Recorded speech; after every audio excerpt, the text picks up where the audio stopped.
Hi guys! Welcome to my channel. Magandang buhay sa lahat. Kamusta na kayo? Na-miss ko kayo. Pasensya na kayo Late na ako nakapag-edit ng mga vlogs ko. At late na din ako nakapag-voice recording ng vlog ko. Medyo busy kasi ako sa work at naging hectic ang schedule ko. By the way, kararating ko lang yan. Galing sa duty ko sa work sa production ni Lazada. At suot ko pa nga ang uniform ko na color blue at slacks na color black. Well, ang uniform ko na may tatak na Expedize dahil ako ay regular worker sa agency at naka-assign ako sa production ni Lazada. Well, nandito ako sa dining table set. Habang nagtitimpla ako ng kape, na-flex ko sa inyo yung kapeng barako na favorite ko, yung Nescafe Black, pure black coffee, at konting sugar. Well, pag ako nagkape is matapang. Nangingibabaw yung tapang at pait. At konti lang ang asukal. Ayoko kasi ng masyadong matamis. Remember, bawal ako sa mga sobrang matatamis at sobrang malalamig dahil meron akong sakit na allergy gout. Yon ay inborn at naman ako sa daddy ko sa father's side. So, eto na nga, nagtimpla na ako ng favorite kong kaping barako. After that, bubuksan ko na ang super kalan. Magic apoy, tan-tananan, dahil magluluto ko ng cravings ko na pansit canton. Well, ito na, i-flex ko din sa inyo ang favorite kong pansit canton na cravings ko today. Ang pansit canton na sweet and spicy flavor and chili mansi flavor. Isa yan sa mga stock na grocery ko. Well, i-flex ko din sa inyo again yung tinapay na mainit-init na binili ko sa bakery shop sa labas. Ang tinapay na makabayan, ayan, 5 pieces, kung nakikita ninyo. At syempre, i-flex ko din yung binili kong pandesal, hot pandesal with malunggay. Papalamanan ko yan mamaya ng pansit canton. At i-flex ko din sa inyo yung binili kong tinapay again na insamada. So, hindi rin masyado matamis yan. So, nakapagtimpla na nga ako ng favorite kong kaping barako at nakapag-prepare na ng almusal ko. Well, after that, flex ko din sa inyo yung mga order ko sa work ko sa Lazada. Habang tumatagay ako ng favorite kong kaping barako, ipapaplex ko sa inyo ang mga in-order kong items. So, sabay-sabay itong na-deliver lahat at sabay-sabay kong nabayaran. Yan ay na-order ko at binili ko sa trabaho ko sa Lazada Shopping Retail online. So, ayan, na-flex ko sa inyo yung mga parcel items na yan. Well, yan ay gagamitin ko para sa aking outfit sa aming Lazada Christmas Party this month of December. So, ayan na nga. Kung nakikita ninyo, secret kung anong laman yan. Papakita ko yan sa inyo bukas pagkarating ko after work at Christmas party na namin sa Lazada. So, after that, nagpe-prepare na ako ng breakfast ko. Ang pansit canton, dahil nakapagluto na ako, minimix ko siya. So, dito, ipapakita ko sa inyo yung daily routine na ginagawa ko everyday pagka-uwi ko after kong mag-duty sa work ko sa Lazada production. So, ganyan ako. Tuwing uuwi every morning, magtitimpla ng kape, magpe-prepare ng breakfast at kakain. After kumain ng breakfast, maghuhugas ng pinagkainan. Then kung may labahan naman is maglalaba ako agad. Araw-araw akong naglalaban ng uniform ko. Priority ko kasing malaban ang uniform ko dahil medyo nagtatag-ulan kaya kailangan ko makapagpatuyo agad ng uniform. So ito na nga, after that, kumakain na ako sa dining table set ng pansit canton at tinapay kasabay ng kaping barako na tinatagay ko. So, kung makikita ninyo guys, ako ay walang kaarte-arting lumalapang. So, mapili rin ako sa pagkain dahil may mga pagkain ako na ayaw ko at may mga pagkain ako na bawal sa akin dahil may allergy gout nga ako sa mga matatamis at malalamig. So, kung makikita ninyo, hindi ako maselan kumain, walang kaarte-arte. Sino bang mag-aakala na ang Judith May Tesoro Catalia the Lazada vlogger is malakas kumain, lapang ng lapang, kaya medyo tumataba na. Well, nagtitake kasi ako ng vitamins na Enervone at syempre, kaya medyo tumaba ako, especially alaga ako ng jowa ko. Ang boyfriend kong si Chubby alaga ako sa pagkain. Kapag magkasama kami at sa kanila ako namamasyal para magstay at magbakasyon ng ilang araw pag rest day ko, is kain ako ng kain at pinapakain niya ako ng todo kaya tumataba din ako. So nakikita niyo guys, malakas na nga akong kumain dahil din syempre may support akong vitamins na iniinom, ang Enervone Multivitamins. Kung makikita ninyo habang kumakain at lumalapang, wala akong kaarte-arte. At panay lang ako todo kain. So, syempre, pagod ako galing sa duty ko sa work dahil panggabi ang work ko sa production ni Lazada. After that, nandito naman ako sa resort ng relatives ko, sa kitchen. So, ito yung lababo. Papakita ko sa inyo. Ito yung lababo na ginagamit ko at kitchen na ginagamit ko. Ako lang din ang gumagamit niyan at minsan ginagamit lang din yan ng mga clients na nag-i-event sa resort. So, itong lababong ginagamit ko, ako lang ang gumagamit. Kaya after kong gamitin is nililinisan ko. Nakita nyo na kung paano ako magugas ng pinagkainan at pinggan. So, after that, dito naman tayo sa kabilang CR. CR na ginagamit ko sa resort ng relatives ko. So, ako lang ang na-CR dyan at minsan din gumagamit din dyan yung mga clients na nagtatraining sa Taekwondo, mga bata. So, ako lang ang gumagamit ng CR na yan. Kaya naman, nililinis ko siya every week ng rest day ko. So, na-flex ko sa inyo yung kitchen at lababo na ginagamit ko sa resort ng relatives ko. Every time na maghuhugas ako doon ng pinggan at pinagkainan is nililinisan ko agad. Dito naman sa CR na ginagamit ko, solo ko lang siyang ginagamit. Wala akong ka-share. Kasi, ayoko nang may tumatae na hindi nagbubuhos. So, tuwing rest day, ako naglilinis niyan. Kaya ako lang din ang gumagamit, ako lang din ang naglilinis. Doon naman sa lababo sa kitchen, ayoko naman din ng may dugyot doon na gumagamit. Tapos, ako naglilinis, di ba? Ayoko na may dugyot doon sa lababo at ayoko na may pinagkainan na nilalanggam at pinggan na inuud. So, syempre, ako rin ang naglilinis nun. So, na-flex ko na sa inyo yung kitchen na may lababong ginagamit ko sa resort ng relatives ko. Na-flex ko na din itong CR na ginagamit ko sa resort ng relatives ko. So, ako naglilinis niyan, kaya solo ko lang din ginagamit.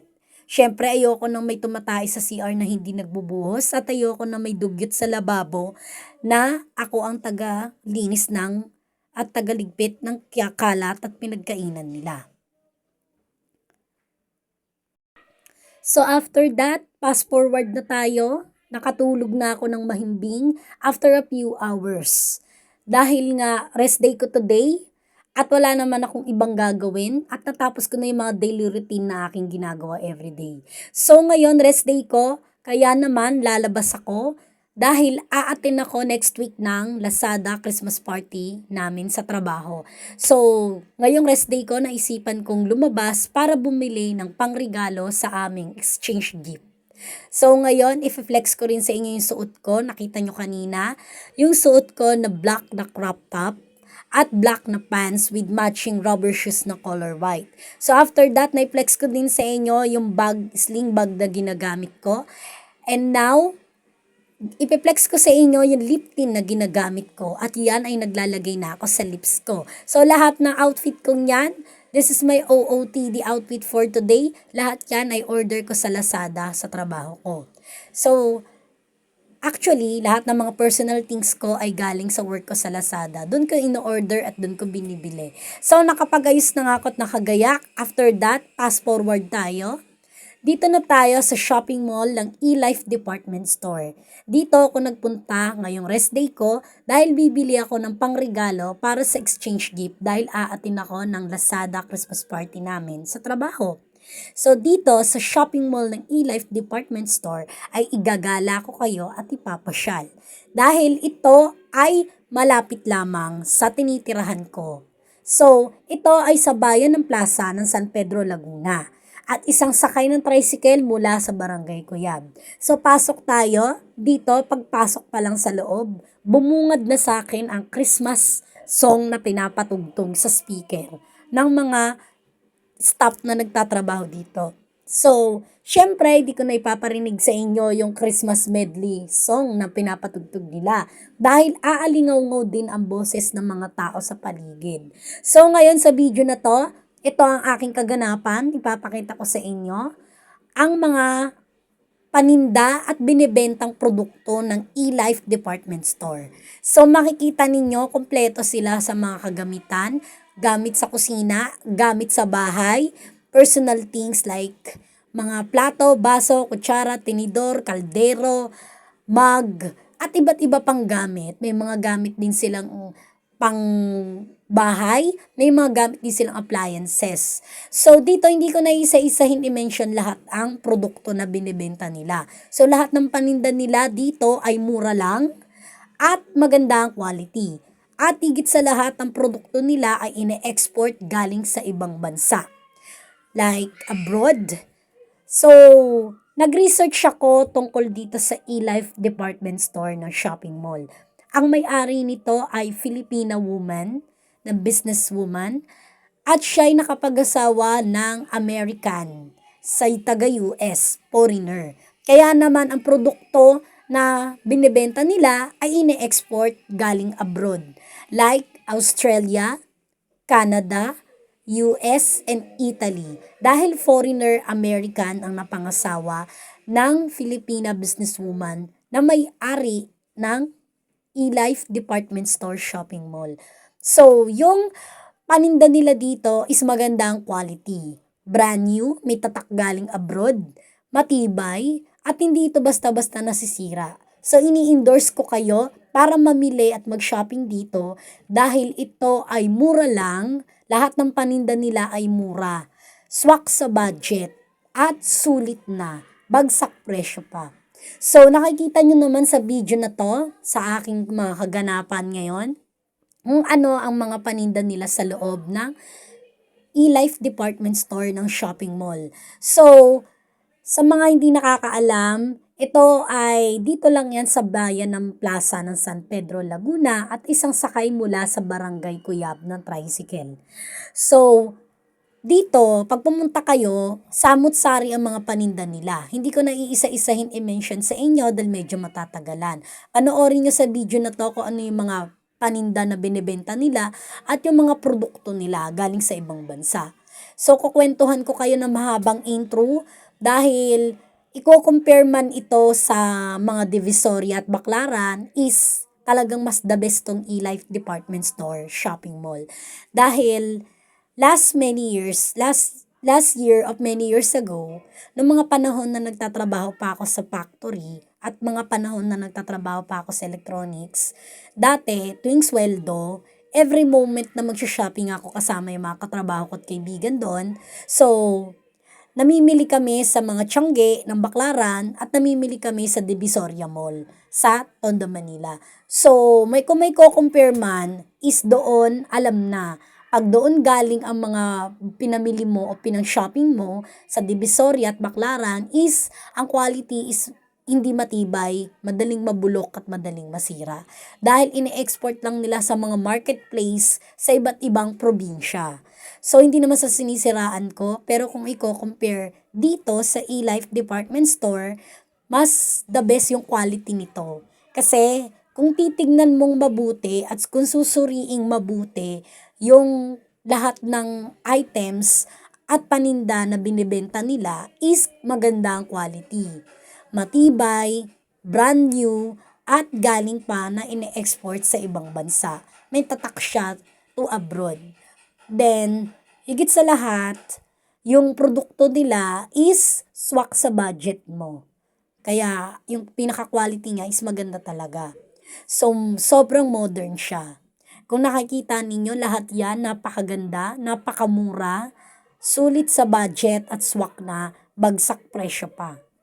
So, ngayon nakwento ko na sa inyo yan, kaya naman makikita ninyo sa bawat row section, kung saan ako gumagala at kung saan ako nagbabaybay, nakikita ninyo at napapanood ninyo lahat ng mga items na binibenta nila at lahat ng produkto na tinitinda nila.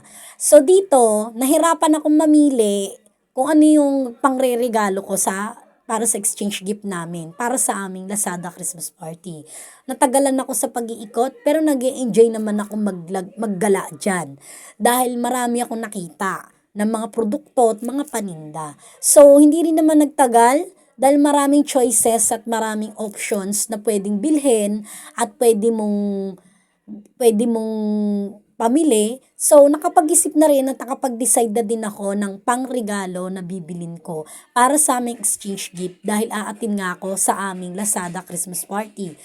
So, after that, sa mga hindi nakakaalam, ipiplex ko sa inyo yung mga iba ditong gamit. So, meron din akong ipiplex sa inyo ditong gamit na nabili ko na hindi ko lang siya nagawa ng content. Sa mga hindi nakakaalam, yung mga ibang gamit ko, personal things, ay dito galing. Dito ko siya binili.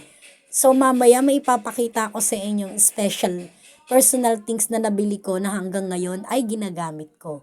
So, ayan, nagbabaybay-baybay pa ako sa mga bawat row section. Napakalaki kasi nito. Ground floor siya na napakalaki at napakaluwang. So, kung makikita ninyo, yung mga paninda nila, napakaganda. May mga babasagin, may mga plastic, at may mga gawa sa kahoy, may mga antique pa nga. So, ayan na nga, nakapamili na ako at nakapag-decide na kung ano yung bibilin kong items na pangregalo para sa exchange gift namin. Dahil aatin ako sa aming Lazada Christmas party sa work ko. So, ito na kung makikita ninyo, ang dami-daming paninda. So, i-endorse ko sa inyo na dito kayo mamili at mag-shopping dahil ang 500 nyo na price na ibabudget nyo is worth it na. Marami ka nang mabibili. And I promise, hindi ka manghihinayang at magiging solve ka sa pamimili at pag-shopping. Kung ikaw ay magbabudget ng 1K, I swear, marami ka nang mapapamili at maganda pa ang mapapamili mong gamit dito. So, marami ka kasi mapipili ditong gamit at marami kang options, marami kang choices na pwedeng bilhin pag ikaw ay nag-shopping dito. So, dito sa couple of mug, medyo nagtagal ako dahil nagagandahan ako. So, hindi ko na ipiplex sa inyo kung ano yung regalo na nabili ko dyan para sa aming pang-exchange gift. Dahil surprise nga at hindi pwedeng ipakita. So, napakaswerte naman ng makakabunot ng regalo ko para sa aming exchange gift sa Lazada Christmas party. Dahil dito ko binili yung pangregalo ko sa aming pang-exchange gift sa aming Lazada Christmas party. Worth it siya, matibay at magandang quality. Kaya sa katrabaho at kaibigan ko sa Lazada na makakabunot ng pangregalo ko sa aming exchange gift is napakaswerte nga at sana magustuhan niya. How I wish din na sana magustuhan ko at maging maswerte din ako sa mabubunot kong regalo para sa aming exchange gift sa Lazada Christmas party. So ayan na nga, ang haba-haba ng intro na kinukwento ko sa inyo. Pasensya na kayo dahil hindi ko na mamimension isa-isa yung mga panindang items na binebenta nila. Basta na-explain ko na sa inyo yung produkto nila about sa products nila. 'Di ba? So ayan, kung nakikita ninyo, sa susunod na sweldo, bibili ulit ako dito ng mga personal things na gagamitin ko. Kaya naman, hinihikayat ko kayo at ini-endorse ko sa inyo ang eLife Department Store Shopping Mall. So dito medyo nagtagal-tagal ako sa rose section na to dahil bumili din ako ng mug of couples na gagamitin ko. So hindi ko pa nga siya nagagamit ngayon dahil sa next vlog ko ay ipiplex ko siya. So ayan, nakabili na rin ako. Kung nakikita ninyo, napakaganda. Medyo nagtagal nga lang din ako ng konti dyan sa ano na yan. Pero tapos na akong makapamili dyan ng pangregalo ko para sa aming exchange gift sa Lazada Christmas party. So ayan na agains, hindi kayo lugi dito dahil sulit na sulit pag kayo namili dito at nag-shopping.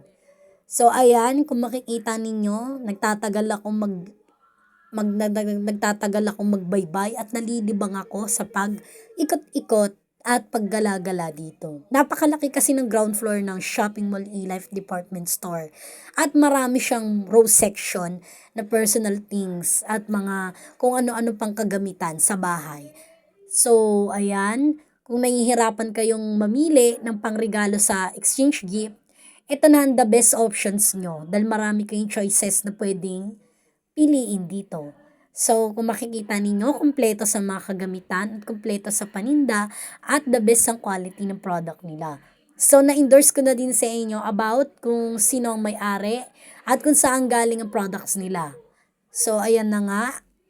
Kung makikita ninyo, Ang dami-dami kong napuntahan dyan. Kaya medyo nagtagal-tagal ako dyan. Inabot ako ng mahigit 1 oras sa pag-ikot. Usually 2 hours nga eh. Kasi nag-ikot-ikot muna ako habang nagbibideo dahil gusto kong makumpleto yung episode. Gusto kong makumpleto yung part ng vlog ko. Kaya huling-huli ko na binili yung pangregalo ko para sa exchange gift namin.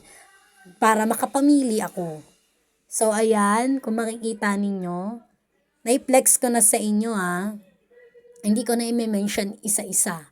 Kaya kung meron kayong gustong bilhin, dito na kayo mag-shopping. Usually, lahat ng personal things ko ay ino-order ko sa work ko sa Lazada. Pero kung may mga bagay ako na gustong bilhin na wala sa Lazada, ang produkto, tapos yung product na yun ay nandito sa eLife Department Store, is dito na ako namimili at nagsha-shopping. Kasi ito rin yung the best options na pwede mong piliin. Dahil maraming choices. 'Di ba? Ayan, kung makikita ninyo, hindi ko na i-mention isa-isa yung mga product at items nila. Kayo na bahalang tumingin dahil mapapanood nyo naman sa video.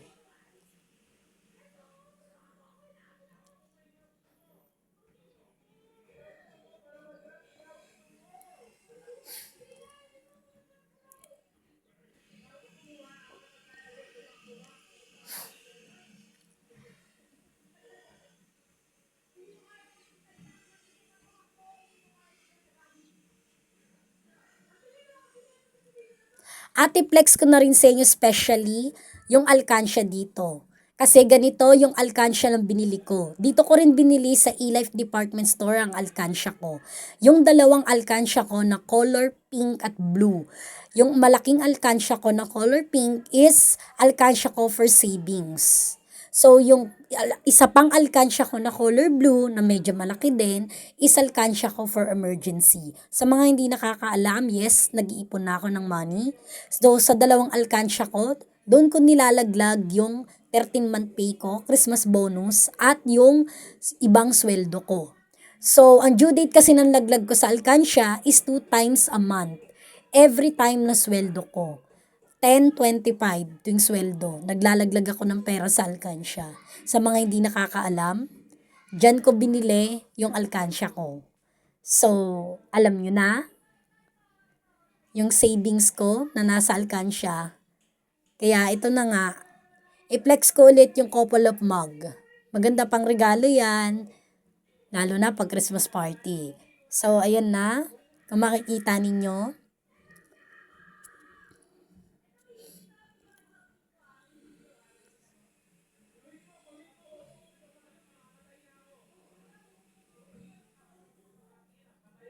pasensya na kayo sa video dahil matagal tong na-stack up sa cellphone ko kaya medyo nagbablur din yung video. Pero kompleto naman yung part ng vlog ko. So mapapanood nyo pa rin siya ng complete, bawat part. Pero pasensya na kayo sa video dahil na-stack up sa cellphone ko to. At matagal bago ko siya na-edit. Sobrang busy kasi ako sa trabaho at naging hectic ang schedule ko. Kaya matagal ako bago nakapag-edit ng vlog. At matagal din bago ako nakapag voice recording ng vlog.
Well guys, salamat sa inyong panonood at sana nag-enjoy kayong manood sa aking bagong vlog update. So, next other day, after ko ma-edit ang video ko sa vlog, after ko din ma-voice recording yung video ko sa vlog, is mapapanood nyo din yung mga iba ko pang content. So, this is my another content. Sana matuwa kayong panoorin ako. So, appreciated sa mga taong mag-views at sana malibang kayo sa panonood sa akin. So guys, salamat. Hanggang dito na lang. Thank you for watching. See you again to my next vlog.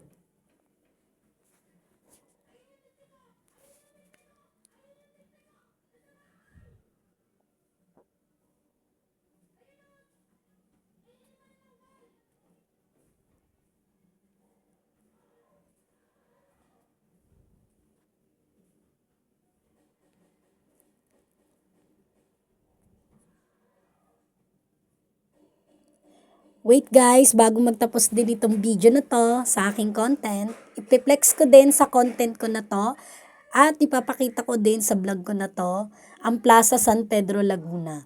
So ito yung bayan ng Plaza ng San Pedro Laguna, walking distance from Shopping Mall of eLife Department Store. So dito is December month to eh. So dito makikita ninyo yung mga Christmas decorate at yung Christmas tree nila na may Christmas decoration with color green. San Pedro signboard at McDonald's, terminal ng tricycle. Diyan yung terminal ng tricycle, sakayan papuntang Cuyab. So, dito sa Plaza ng San Pedro Laguna, uso ang pagtitinda ng mga stall-store ng puto bumbum at bibingka at kung ano-ano pang mga Changi shop. Dahil simbang gabi na nga, dahil bear month yan at buwan ng December. So, usually, natural na yan. So guys, na-flex ko na yan sa inyo. Maraming salamat sa mga nanonood sa akin at sana panoorin nyo pa ako sa mga susunod na content ko. At sana matuwa kayo at malibang sa mga pinapanood nyong vlog ko. So, salamat ulit guys. Thank you for watching. See you again to my next vlog.